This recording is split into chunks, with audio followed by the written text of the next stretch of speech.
Hi, everybody, and welcome to Unchurned. I'm your host, Josh Schachter, also the founder of UpdateAI, and I'm really excited for this episode today. I'm talking to the author of one of my favorite books that's been really helpful in running our business. I'm talking to today Rob Fitzpatrick. The book that I'm talking about is called The Mom Test. Rob is the author of The Mom Test, also the author of Write Useful Books, a book about writing books, and the Workshop Survival Guide, a book about how to facilitate really energetic and productive workshops. Rob, welcome to the show. Thanks so much for having me. So, I like to give a little bit of a background about folks that are joining us on this show. I talk about the companies they worked for or they work at and that sort of thing. Like you're an interesting cat. You're self-published with these books that have really taken off. You live in the Pyrenees. That's northern Catalonia. If anyone's not northern Catalonia, their European geography. Yes, which we know many in the North America area are not as familiar. You've consulted for some of the largest companies in the world and facilitated workshops for them on how to facilitate workshops and the Mom Test, customer development, literature, and processes. How would you, I've already given part of your background here, but how would you describe yourself if I was asking you to introduce yourself to the audience? I'm happiest when I'm making products, but to make products, they have to be useful for someone, right? It's no good to make a product. It's pretty, I think early, I went to university, I learned how to program, I learned how to code things, and it sucks when you pour your heart into this product and no one uses it. So you go, okay, so how do I figure out how to get people to use this?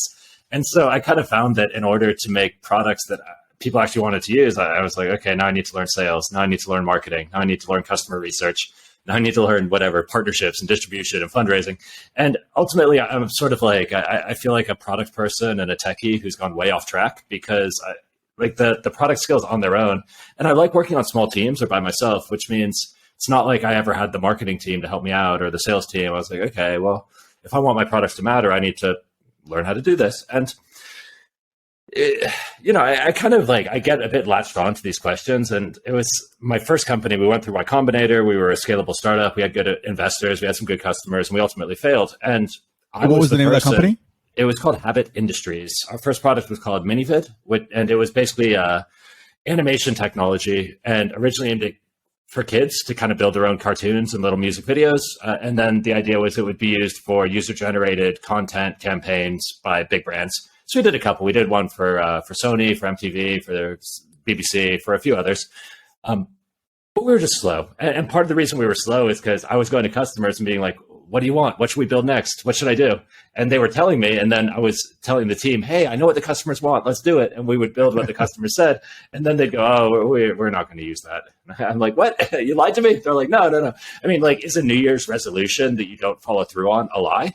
Not really. It's more like we're pretty bad at guessing at our future behavior, right? So I was like, So anyway, I was really frustrated by that. But that was that's the whole textbook right there. Talk to your customers. That's all that matters. Talking to your customers, learn what they want, actively listen to your customers, digest it, debrief, circulate that through the organization. So you did all the right things. So, yeah, so you're disparaging it, but okay.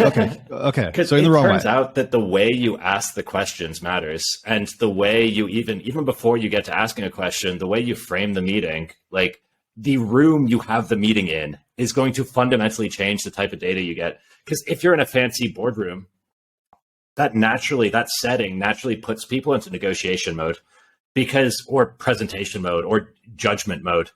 So. Whereas if you meet that same person and you give the same description of what you're working on, but you're in a cafe, even the cafe that's in their office, but instead of going up to the boardroom, you just chat in the cafe in the office, you're going to have a fundamentally different conversation.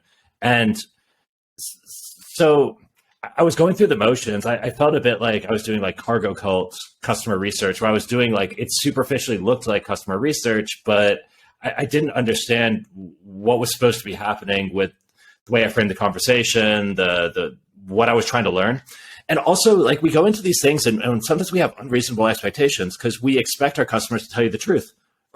We expect our customers to tell us what we should be doing. And in many cases, they can't. The customers can give you their reality.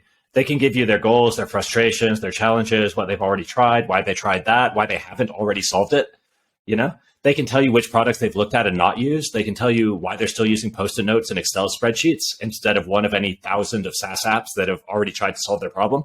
Like, you can understand what they're already doing and why, but then there's still a bit of a visionary leap from there to what you should build, right? And even sometimes you're wrong. And sometimes there's, like, everyone says they hate traffic, but no one wants to ride a Segway. Like, the Segway was originally pitched as a solution to inner city traffic. You know, we don't need cars. Everyone will just roll around on their Segway. And everyone's like, yeah, it's amazing, $1 trillion business. And, you know, like, sometimes the product matters. So there's a bit of a hands-on skill. And like, sometimes founders, you know, or product, whoever, customer researchers, they ask me, they go, hey, this person was really disinterested. It didn't seem like they wanted to talk to me. How do I fix that? It's like, no. Their disinterest is the data. That is your answer. You know, like, it doesn't mean the whole product is doomed, but like, that person does not care. They are not going to be your first customer, you know, or they're having a bad day and you're not going to learn from someone who's having a bad day. So it was all this stuff. And anyway, I just latched onto it and I got real interested. And since then, I've been doing a bunch of little goofy businesses by myself, like bootstrapped. I kickstarted a board game. I learned how to sail and spent like a few years living on a boat and rebuilding an old sailboat from the 70s and learning all about, you know, boat repair and stuff. And I did this education agency. I've done more software companies. Now we have kind of a hybrid that's trying to help indie nonfiction authors called Useful Books. And we have like an information product. We have a paid community, like an outcome-oriented community. We have software products. It's like kind of all mashed together. And that's a fun little bootstrap business that I'm working on with 5 people. And I don't know, I'm just goofing around and doing more things. Yeah, but you're having fun. You're having fun. You're living your life. Well, I mean, so let's talk about that then. Your bootstrap business right now about Useful Books. What are some of the ways that you're gathering customer research for your development? So there's a couple different answers, because the way you learn is going to depend on what you're trying to learn and the product category, right? So if we started with a book, so it was like, all right, book, how do we make sure, because we need to educate our customers. And part of our kind of customer success, instead of writing it as digital docs, we decided to write it up as a book, where we're like, okay, this is why it matters, how it works, how to do it. It was basically our docs. It's just packaged as a book, slash manifesto, slash whatever. And it puts people into the mindset and gives them the training and the context where they become perfect customers for our software product, which is it's kind of like a new category. You know, it's for beta reading, but a lot of authors are like, what is beta reading? You mean ask my friends what they think? It's like, nah, there's a way to do this. So to test the book, it's like, okay, well, teaching is essentially the prototype of writing. So we do lots of teaching up front to figure out the right metaphors, the right stories, the right examples. Then there's like beta reading gives you qualitative, quantitative, and observational data. You follow up with people after they've read the book, and it's like, hey, did you do it? Did it work? Right? So there's like a toolkit that's category specific there. Then for the software, what we did is we set up this community, and the community has a business model role where it's acting as a customer success community, and it's also extending our retention window, because the software is for a very specific moment in the book writing journey. It's like manuscript complete, ready to get feedback. But that's hard. It's hard to catch people right at that moment. So we're like, okay, we need to cast a wider net so the community can catch them anywhere from excited about writing a book someday up until finished manuscript, right? And that like gives it. And so once we had people in the community, what we did is part of our onboarding early on is we said, thank you so much for joining. We want to help you. At any time, we will give you a free like book consultation meeting, 0 cost, as part of your membership. Now, what is that? If you phrase it differently, that is the ideal customer learning, customer discovery conversation, right? Where they show up and they spend 30 minutes talking about all their fears, their objections, their problems. And this is an example of what I mean by the way you frame the conversation. Because if you go to people cold and you go, hey, can I please interview you for 30 minutes about where you're struggling with your book? They're like, who are you? No way. Get out of here. Like, I'm not wasting my time on you. But if you can reframe the value equation so that they're like, oh, wow, you're going to help me if I share my problems. And that's not a trick of like cold email phrasing, right? It's about the whole context you created. But like you weren't, this wasn't outbound that you were trying to pitch them, right? They also didn't see it as a way for like, come for a free 30-minute consultation. You're like, nah, I know that trap. You know, I know where that's going. Yeah, exactly. They felt this was a genuine offering for them to to get advice from you. And it was, and we helped them, Yeah. and we also learned about all their fears, problems, frustrations, and then that's the stuff that we bake directly into our software product. And so with the software, we think of it like, so if you think of it as like a health metaphor, as like surgery is like emergency, reactive, like quite dangerous. So we treat customer support as surgery, where we will do it when a customer's having a bad time. We will engage directly, we'll solve their problem, etc. But we consider that like there's an upstream problem, right? Because surgery is only necessary if the health is bad earlier. So then we go upstream and we go, could this customer support issue have been avoided through better product design? Like, could we have avoided it completely? And if not that, could it have been avoided through better documentation? And so we think like in problems, we kind of triage them. We go, is this a customer support native problem where it has to be dealt with individually? Is this a documentation native problem where like it can't be dealt with in product, or can we deal with it in product? And to get that stuff, like the access to the customer community was incredible. And once we kind of knew what we were trying to do, once the product was working, we kind of have product. I don't know. It's always hard to say if you have product market fit or not. Like we are growing by default, which is always good, you know? So like each month is better than the last without any active marketing. And we're like past the profitability line and stuff. So we're on like solid ground. And we kind of know what our next, however many big milestones need to be, right? Like, because we have this understanding now. So what we've done is we've just dialed down, we just turned off the tap a bit of this one-to-one, like big qualitative customer learning. And next time we're at a crisis moment where we're not sure we're at a strategic fork in the road, or we're not sure whether to take the product this way or this way, we'll turn that tap back on, because we've now created the context. We've created this pool of customers who we can very easily learn from. That's how we're doing it currently. But obviously it's different if you're sales driven or, you know, dealing with big enterprises. So again, it's like part of the challenge is everyone wants a checklist for this stuff, but it's a design challenge. Like how do you create the context where people want to be sharing their problems with you, where they feel safe to do so, where they don't feel threatened, where they don't feel like it's a sales tactic or a negotiation tactic or an upsell, and like all of this is part of the design. You can brute force it by cold outreach, but it's pretty soul destroying. That it is. So that's pretty cool, because there's so much strategy. I mean, the whole thing is strategy that you're setting up the process, like you said, up front. And it's once you have that proper setup, only then do you have the foundations to have meaningful conversations and get real feedback. Yeah. I'm looking a lot. So the way I'm thinking about all customer contact these days, I've been doing this for 15 years now, and all of my businesses, like the thing they've had in common is like a lot of time spent with the customers to understand them. Yep. And since the first one, they've more or less all been successful to some degree. And so the way I think about it is customer contact is very time costly. It's very expensive to engage one-on-one with people, right? Yes. Especially early on when it's founder time or when it's like product lead time. And so you get a discount on your customer learning if you can overlap it with business activities that you're already doing. So a couple of examples to make this clear, like we need the customer community in order to support this retention and acquisition business model dynamic. So it makes sense for us to then overlap our customer learning with this thing we're already doing, right? Mm-hmm. Another company I know called Belena, they do kind of Internet of Things, edge devices, et cetera. They are a very engineering-led company. The core of their product is open source. So their main activity was open source tickets and support requests. They overlapped their customer learning with that, where they basically they had the engineers do all of the customer support themselves. During customer support conversations, they'd say, hey, do you want to jump on a quick phone call and talk this through in more detail? Maybe we can help you out. So they offered during customer support interactions, they offered the opportunity to shift to phone. And then on the phone, they gave the engineers like that tiny bit of training to turn that into a customer learning, customer success sort of opportunity.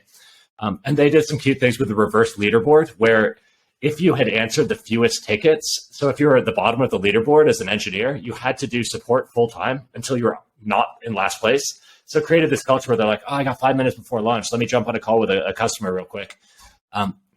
And then Songkick, another example, they're a music app out of London. And everyone they hired loved live music. They were really good at building like a live music team because they're a live music app. So they're like, okay, live music. One of their perks was they gave concert tickets to all of their employees. They're like, yeah, we want you at live music. Like, keep loving it. And they're like, wait, can we take that money and bring the artists to us? So they started, instead of buying concert tickets for their employees, they started hiring the artists to do private shows in their office. And then they would invite their local super users to come to these amazing private concerts with top tier bands. They're like, yeah, there's only 100 people there, 50 from us and 50 of you guys. And then they would just let the team mingle with these super users, right? And they had a permanent user research room set up. And the user research team would come out and say, hey, zero pressure, but I don't want to pull you away from the party. But if you want, I'd love to show you a new version of the app. It's not out yet. Get your thoughts, And so they pull people out of this party, and they do this every Friday. And you can see where they started doing this on their growth curve. It's like transformational. And like, these are all cases of like overlapping the learning, right? Because you don't want to just brute force it or you run out of time and enthusiasm, in my experience. Now that you're mentioning this, maybe this is something that I'm doing right now with UpdateAI. So myself and our head of go-to-market, Mickey, we run kickstart sessions which are a fancy word for onboarding sessions with every new user. It's right there in the onboarding flow. Would you like to sign up for a kickstart onboarding session? And we'll teach you how to use the platform. Now, there's really not much to learn about how to use UpdateAI. You connect to Zoom, you connect to Google, we start recording the conversation, we give you your transcript and all the insights after the call. It's not rocket science. But we want to make sure that people, that we're hands-on and showing people the product and that they're actually going to activate and stuff like that. But the first thing that we do with when we jump on the onboarding call is not, so let me show you this or whatever. It's, how'd you hear about us? And like, what's going on? SaaS is a tough place right now for everybody. What's going on? How are you doing? Like, how are you really doing? Just get them to open up and talk about some of the things that they're encountering, whether or not it has anything to do with meetings and meeting recordings of that nature. Yeah. It's nice also because a lot of learning conversations or customer success conversations, they do not require an hour. They don't even require 30 minutes, right? Like, often it's that key sentence or a few words. And so when you schedule these things individually, it's like, I don't know, you kind of end up wasting time or padding it out for 30 minutes. And I really like the idea when I was doing enterprise sales, like, no one would take a customer learning meeting with me, right? But they would take a sales meeting or a pitch meeting. And once you start to pitch, people get defensive, right? Because they're in negotiation mode. But you've usually got a few minutes at the beginning when you're walking to the meeting room or you're grabbing a coffee. Sometimes you can engineer this. You can do it online if there's a few minutes while you're waiting for someone else from your team to join. This can be engineered as well, of course, where you've kind of opened up this little space for small talk and chit chat. And that's all you need. It's like a few minutes, and you're not going to learn everything from every customer, but you don't need to. How would you engineer that? How would you engineer that, Rob? For let's talk about Zoom online, because that's right. You're in the Pyrenees right now. There's not so many IRL meetings taking place in the world these days, which we can probably get into the benefits and some of the pitfalls of that. But although hilariously, my town has 20 people in it, not 20,000, but 20, and it's 10 kilometers to the nearest like stop sign or street light. And of those 20 people, one's an executive coach, one runs a bootstrap software business of 30 people. and then there's me. So 15% of the team is reasonably, anyway. Well, I heard that. I heard they call your town. I heard they call your town Silicon Catalonia.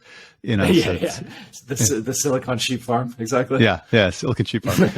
So how do we engineer that? Because I think everybody on the call listening right now, or excuse me, on this podcast, would love to learn. In the first 3 minutes of my Zoom calls, whether it's sales or customer success or any other customer experience function, what do I do to create that safe environment and to gain some initial insights? So there's a couple different answers. The sneaky answer. So the more formal the meeting needs to be, the sneakier you need to be. It's kind of a rule of thumb. So if you're selling to a Fortune 500, they're professional buyers. They're like, go, go, go. In those cases, the sneaky, it's not sneaky in that it's deceptive. It's just a bit more tactical. So you set it up so that 2 people are going to be joining from your team, and you ask the second person to join 5 minutes late. And then you have 5 minutes at the beginning where you're like, oh, I'm so sorry, I heard they're going to be here at 5 minutes past. But like in the meantime, hey, weird question. Can I ask how you deal with this? Or like, oh, I saw on your blog you were struggling with this. You had a big breakthrough here. How does that work? And you can just like get going in this little in between space. A lot of people do it with podcasts also, where they'll want to learn from and talk to customers who would never take a call with them. So they'll set up a podcast about the industry, and you got to follow through here. This is like a big time commitment. In the real world, we used to do this with business lunches, like industry lunches, networking lunches. And so when any one of your customers would never take a meeting with you, if you invite 10 of them and you tell them that all the others are going to be there, and you ask one of them to present a couple lessons learned from their last quarter, suddenly everyone wants to show up. And then after that, they'll all take the meeting with you because you demonstrated value by being the host. And even while they're there, you can be like, next topic of discussion is like, why we're all struggling with blah, blah, blah. And like, and that's again a case where whether it's the podcast or the business lunch or this little like small talk at the beginning, people in their conversations, they feel comfortable when they're following a known script. So one of the challenges with doing like outreach based customer success or customer learning is that it's very unclear what the script is, because in the customer's head, they're not sure if it's an upsell script and they should be on the defensive, or if they're legitimately being helped. But then if they're legitimately being helped, they're not totally clear on, they almost don't believe that that's possible because they're like, no, I know you want something. I've been tricked before. And so it's a case where we're not just being compared against our own behavior, but we're being compared against the bad behavior of everyone else. And so what these things do, like the podcast, the small talk, the business meetup lunch, another version is you say, hey, I'm doing a white paper on industry best practices. We'd like you to be one of the 10 companies who's featured. We'll send the anonymized benchmarks to everyone back. That's very popular in the academic world when you're doing like heavy R&D based innovations that are going into like big industry, like aviation and whatever. It gives people a script. They're like, oh yeah, I know what a podcast is. Like, I talk about my experiences and they give me exposure and credibility or whatever it is. Like they know what the small talk script is. And you're like, part of setting the context for these meetings, part of creating a safe space. It's not saying you're really safe, you can trust me. It's like shifting onto a script where people feel like they're supposed to be having this conversation and giving these answers. And like in focus groups, this is one of the reasons why focus groups are such a debacle, is because the script for a focus group is like, try to sound smart. That's what people are doing. They're like, oh, they're paying me. I need to say something to justify getting paid. And so they're sitting there waiting for an opportunity to sound smart. And then they're like, make it blue, integrate with Excel, and you're like, oh, integrate with Excel, good idea. And they're like, they don't care. They're just trying to sound smart because that's what the script is. They're trying to earn their $20 or whatever you paid them. So then if you're, what you can do if you're more like marketing led or sales led. So sales led, what I really like is I use this like in between space, the coffee cooler space. Someone else joining is fine. Or you can do it. If you get a read on the person, you can kind of ask them for personal advice. Like sometimes when you're talking to a customer, you realize that they're kind of on your side of the table. Like you feel like, whether or not this sale is going to close, you feel like they kind of get you, right? Like it resonates for whatever reason. And you can go like, hey, this is kind of a weird question, but we've been having a lot of trouble getting our customers to train their engineers to use this product. Like if you were in my shoes, how would you be thinking about that? Like what could we be doing better? And sometimes people come around to your side of the table and they go, and you've kind of given them permission. People don't really like to give unsolicited advice. They'll give unsolicited feature requests, but they won't really give unsolicited strategic advice. But if you kind of open that door for them and you should like, hey, if you were this is my favorite phrasing. It's like, this is the situation. We've been having trouble. If you were in my shoes, how would you approach it? Because if you're like, what should I do? Like no one's going to say like, you should shut the whole thing down. You're being ridiculous. But if you're like if you were in my shoes, they'd be like, honestly, I'd be considering a heavy restructure. And it's like, ooh, like, you can remove some of the bias by the way you frame it sometimes.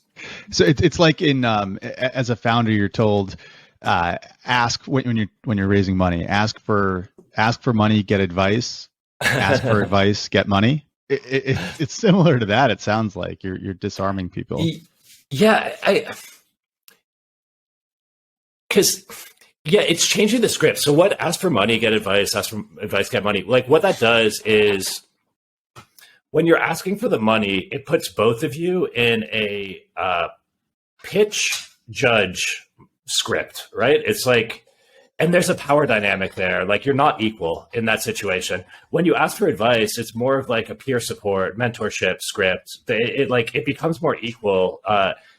It shifts the power balance, and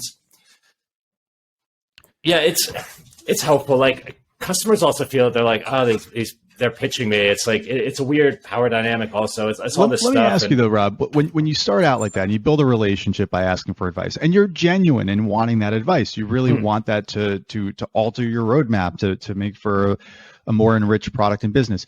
But there does come a point when you do want to then leverage those relationships to sell. But now the setup has been on this coffee talk, just open therapeutic advice giving foundation. Do you have any tactical or strategic advice for then pivoting that into, going for the jugular? So first, let me just clarify. It's rare that I would ask for advice from a customer. From customers, I primarily want to know what they're already doing and why they're doing it that way. I want to know their decision making and their past behavior. And then with that kind of understanding of their worldview, their life, their past decisions, like that gives me the foundation to make my own, like, whatever, entrepreneurial leap or whatever you want to call it, like to decide what needs to be done. And when people do give me feature requests or suggestions, I treat that like a metal detector going off. So when a metal detector goes beep, beep, beep, the beep is like the feature request or the advice from a customer. Like the beep is not the data. The beep is telling you that there's data buried underneath, maybe. So after the metal detector goes beep, beep, beep, you start digging, right? And maybe you find treasure or maybe you find trash. And that's the way I view feature requests, suggestions from customers. It's like the metal detector beeping and I go, ooh, why do you want that? What would that let you do? Like, why haven't you already canceled since we don't have that currently? Like, as you dig in underneath, you're like, oh, it's just a bunch of tin cans. But then sometimes it's treasure. And sometimes you're going to solve it in a very different way from what the customer originally suggested. Because like customers think and talk in terms of features, and you need to find a way to bring them back to goals and problems, right? And so the features of the beep, beep, beep, and but that's your job to decide how to solve it. And not that's part of the art of it. In those cases. Go ahead. The other question you asked about, or like the real question before I sidelined it, was about transitioning from learning to selling. And there's a couple insights here. So first, like in general, if it's someone new and you're talking to them, you have a great learning conversation, or it's like whatever, it's like let's say you're doing like customer success on one product and you realize they'd be perfect for a much more expensive product and you're thinking about an upsell. You want to honor the way the conversation was originally framed, but you can ask for permission to transition in a very low pressure way. So what I mean by low pressure is the default has to be no. So it's the difference between asking for someone's phone number and giving them your phone number. Like if you give them the phone number and then walk away, it's like, hey, it's an option, not an obligation. If you ask for the phone number and you stand there and you lurk over them, it's like suddenly they're in this awkward situation where the burden of like, is like on them. So when you're transitioning, you want to structure it the same way. So I'd say something like, hey, like, thank you so much. This has been incredible. I've learned so much. Zero pressure. I know we're already like at the end of our time.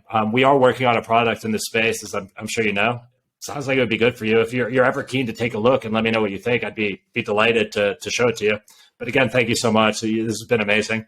And usually you're going to get one of three answers. So there's the polite delaying tactic, which is like, oh yeah, super interesting. Sounds great. It's basically a compliment and a stalling tactic.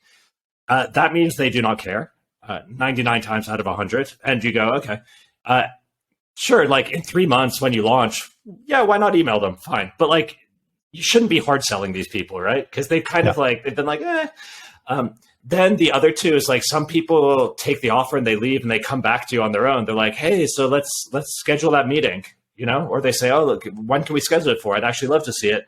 And that's a commitment of time. And then some people, the most passionate, they go, I've got another 10 minutes right now. Can you show me now? And you go, all right. And this is like really nice. And so by setting the default to be like, we're done, thank you so much, you've already helped me, it means that if they do offer the time to listen to the pitch, that's already an expression of interest, like some amount of intent to buy. It's not a guarantee, of course, but and then you're fine. Then you're on pitch mode. And the way I think about it is, once you get into pitch mode, learning becomes binary. Learning becomes yes or no. And so as your product gets more mature and you're further toward product market fit and you understand all that stuff, you can get into pitch mode a lot sooner, right? Because you're like, you've already done the big learning. Whereas early on, you want to delay pitch mode because let's say you have a brand new product or feature or market, and you give the pitch and people go, no. You're like, what do I change? There's no information there. And you can't pitch and then learn, because then you're in this like feature request, opinions, like ego, la la land. So, I like to do the learning first, ask for permission to transition. I love that. And an idea just came in my mind based on what you said here. Tell me if this is a solid one or not. If I'm starting a new business and I know that there's a current incumbent out there, call them a competitor or a competitor adjacent, should I go after their existing customers for learning, customer development, honestly learn what's working, what's not working, and be genuine about that, wanting that learning? And then at the end, as a way to validate my own concept, which is a twist on the competitors, say, oh, if you have a couple more minutes, if you're interested, I'd love to show you this. Would that be is that a valid strategy? The phrasing is a little delicate, but yeah. Like when you play it out, you want people to like not feel tricked, not feel like, oh, right. Like the whole point of those first 10 minutes was like to set me up for like this request to pitch, right? That's not to say it doesn't work. I'm just saying it's delicate. There's like the wording matters and the delivery matters. And it's something that came very unnaturally to me.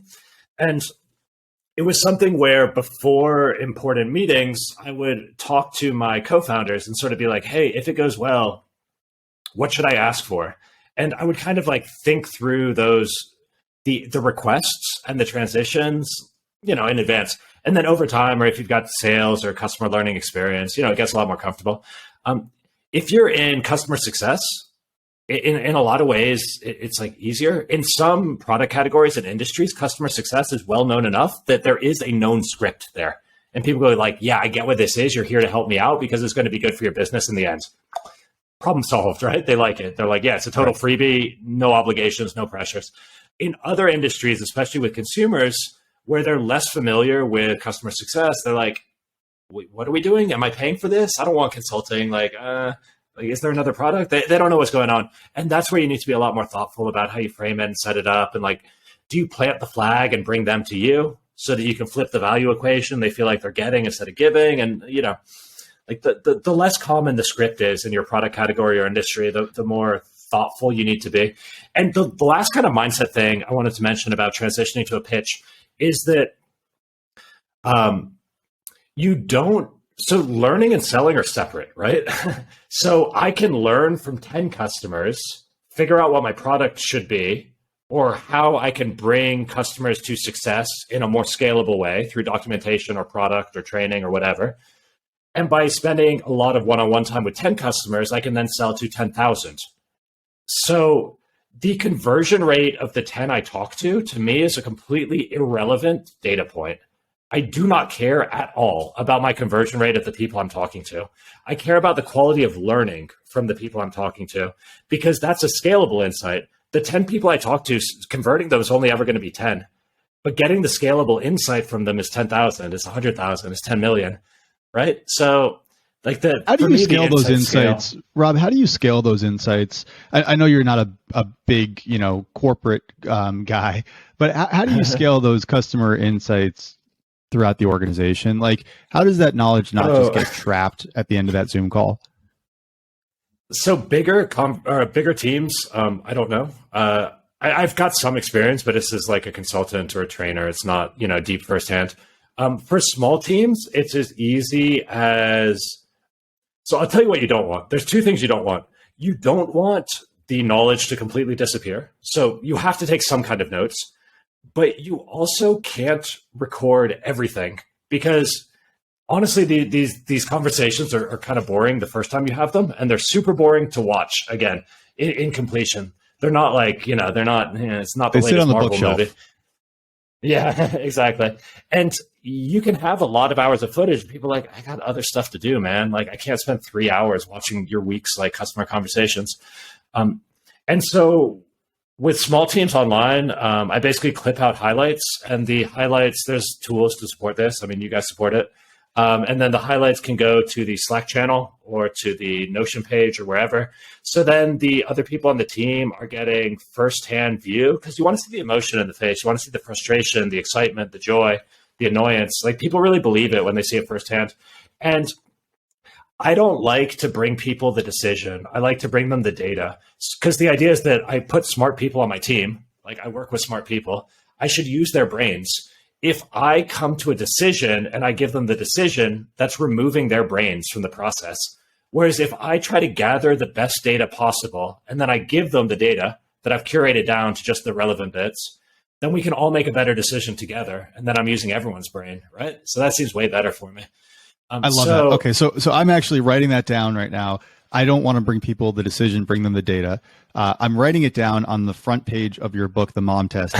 As folks, most folks who are listening, they're not on YouTube here, but they can see that it's got many, many bites, and it's ripped off from the rest of the book, because not only is this one of my favorite books, The Mom Test, but it's also the favorite book of my puppy, Jackson, who has just devoured it into different pieces. But I haven't thrown it out because I had so many notes in the margins from that chapter. But I love that. Don't bring people the decision, bring them the data. So that's what I like to do at a small team, where kind of everyone's involved in product and they get it. In bigger teams, it gets more complex, because you'll hear managers say, don't bring me options, don't bring me problems, bring me solutions. And so in that case, they might want both in that case, right? It depends how your team is organized. One of the biggest challenges in larger organizations is that the ideas of statistical significance and the one-pager and charts really work against this sort of deep qualitative customer learning. And but you need that, because otherwise product and leadership are going to tell you that sounds anecdotal, right? I mean, how do you exactly? So that's a contradiction right there. So this is possibly why I'm unemployable at a large company. I don't know, but they do occasionally bring me in to consult, and they pay me lots of money. And the reason is that they've learned that there's different types of challenges, or different types of innovation challenges or product challenges. And when it's incremental innovation, so like the next phone, the next washing machine, the next whatever, like where all of the vectors of improvement are understood. In those cases, like focus group and all the statistical significance research tools work really well. But there's another category that's more like leap of faith, visionary, disruptive. And those tools don't just not work, they're actively harmful, because they stop you from innovating.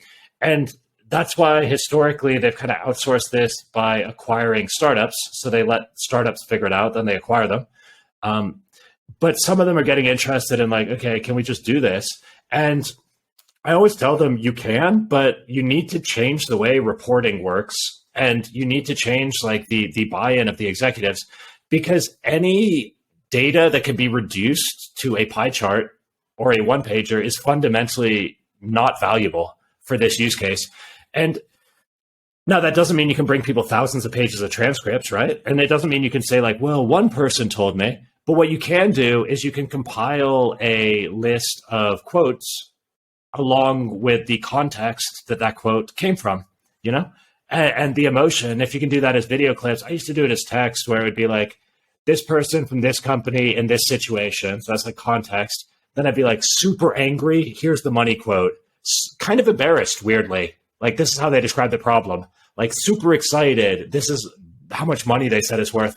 And I mean, can you make a big money decision off of this sort of anecdotal data? Well, I would argue that every startup pitch is like that in the early stages, and plenty of millions get thrown around for that stuff, right? Yeah.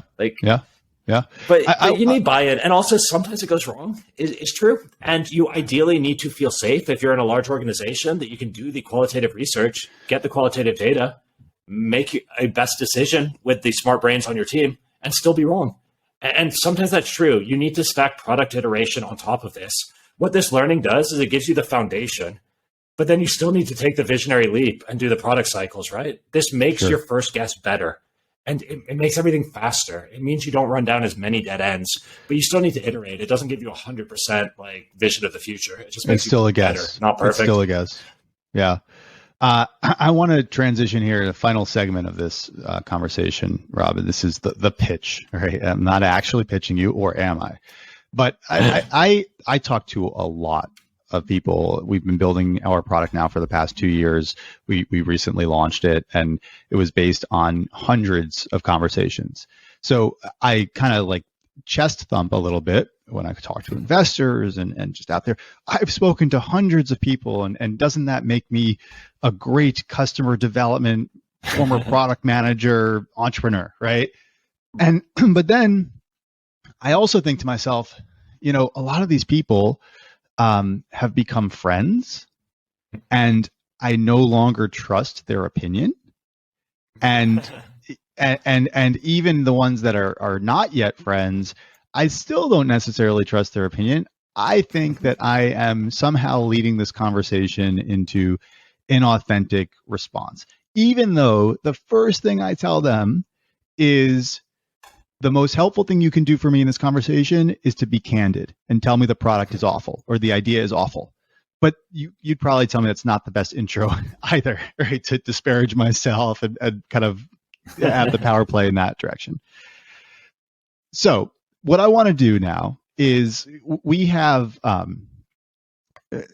my team and I have a strong hypothesis for what we're currently building as the next feature on our roadmap. And that is, we offer a bookmarking button inside of your Zoom conversations when you're talking to your customers. It's natively embedded into the Zoom player. That's why we chose to work with Zoom as part of their Zoom apps ecosystem. And it's just a big bookmark button. I call it the Staples "That was easy" button, right? Because it's in your periphery. You can. Go ahead. Let me jump in to predict what you hear. I bet people go like, "Oh, that's so cool! That's such a great idea!" Like, obviously, I'm saying that because I want it to be cool. Okay, so let's stop there. Yeah. I haven't even gotten to the idea yet. I'm not. This is like the pretext to the idea. But stop me right there. What did I do in? What did I do wrong? Well, first off, you're just like oozing passion, right? Like it's like, so the entrepreneur superpower is that you care, and because you care and you're trying to do something that matters to you and to the people you're serving, like people want to help you. This is why it's possible to get our first employee, first fundraising, first customer, right? But that cuts in both directions. It also means that like people want to buy in, they want to support you. And in a certain way, like the better you are at fundraising and selling the vision, the worse you are at learning from customers, because that same thing gets them all excited. And they're thinking of all the benefits, right? And they're like, yeah. And then, so I wouldn't say you're doing anything wrong. Like I'd say you're setting up like great for the beginning of like a product pitch or a usage pitch. And then you can still learn from that, because then people are going to go, wow, that sounds amazing. And you're like, let's check back in 2 weeks. And they go, okay. And then you check back in 2 weeks and they're like, I need to cancel this call. I didn't even install the plugin. And you go, okay, well, that tells me something. And there you might be like, like zero pressure. I totally get it. There's a million things going on. But like, can you tell me like what was going through your head or why? And like most people won't respond to that because it feels a bit embarrassing. They're not sure if it's going to hurt your feelings or if they feel like they screwed up. But you only need a couple to respond to get a through line. You're like, oh, that's what it is. Fine. So, but it's fine to set up for the pitch, right? Like you can set up for the pitch and then you can watch them. And there's a reason that we have like product analytics and usage analytics. Observational data is amazing. If you can watch people, what they're doing, then you don't need to worry about what they're saying, because what they're doing holds far more truth and less bias. If you were still way pre-product, like there's other things you'll be trying to learn, right? So like questions is like, how do people get stuff from the Zoom marketplace? Might be one of your like risks, right? Like a channel risk or an adoption risk. So there it's like, you can talk to people and it's like, hey, weird question. You use Zoom every day, right? It's like, yeah. Like, do you use any add-ons, plugins? They're like, what? Zoom has plugins? You're like, yeah. Like, and you're like, okay, they didn't know that exists. Fine. That's maybe Zoom's problem, or is that our problem? It's like, yeah, let's look through it. Let me get to the punch of it, Rob, right? So all right. Here's the thing. Like, I mentioned Mickey before, our head of go-to-market. He and I have been tag teaming a lot of these calls. And we noticed that there's no, like in the Zoom world, there's no more meeting after the meeting internally. Like the client or the prospect doesn't leave the table from Starbucks and then the two salespeople stay behind and say, what'd you think? What'd you think? And like debrief and digest and share those notes. And we found ourselves like doing that, right? Like I call up Mickey. So what'd you think? Right. And, but maybe I have to take my dog out or he has to take his dog out and maybe the conversation doesn't happen, et cetera. Right. And so we've got this bookmark button. And so our thought here is, what if everybody's got the bookmark button, right, in the conversation? So I have it, Mickey has it. It's not just the host, right? And even the customer has it. And we're all just, slapping that Staples That Was Easy button at the moment that we think is interesting, that we want to memorialize and hold on to, either for our own, regurgitation afterwards or to share for institutional knowledge. We think that that's a great idea. I'm actually revealing right now what we're working on, which is a little bit vulnerable, but that's okay. That's why we do this. And I tell people about that and I show them the mock, which of course is like oozing enthusiasm when you show somebody a vaporware mock, right? Or what's in development. So everybody, oh yeah, that's really cool. That's really cool. But like, there's also so many risks to that too, right? Like, no, people don't really give a crap what others thought was interesting. No, the customer is never going to be actively engaged enough to actually pop open this Zoom app during the meeting. Like there's all these things where people could tell me, oh, it's so cool. And then they never actually use it at all. Yeah. So you can basically, you can always like validate a problem. Usually, like you can always understand customers' like previous and existing behavior, and analogs are really nice for this. So the fact that you've got this strong like analog of the post meeting, like team powwow, which I've been in a bunch of those, and you're right, it is conspicuously missing from Zoom calls. Sometimes we do it still, but it's a bit awkward.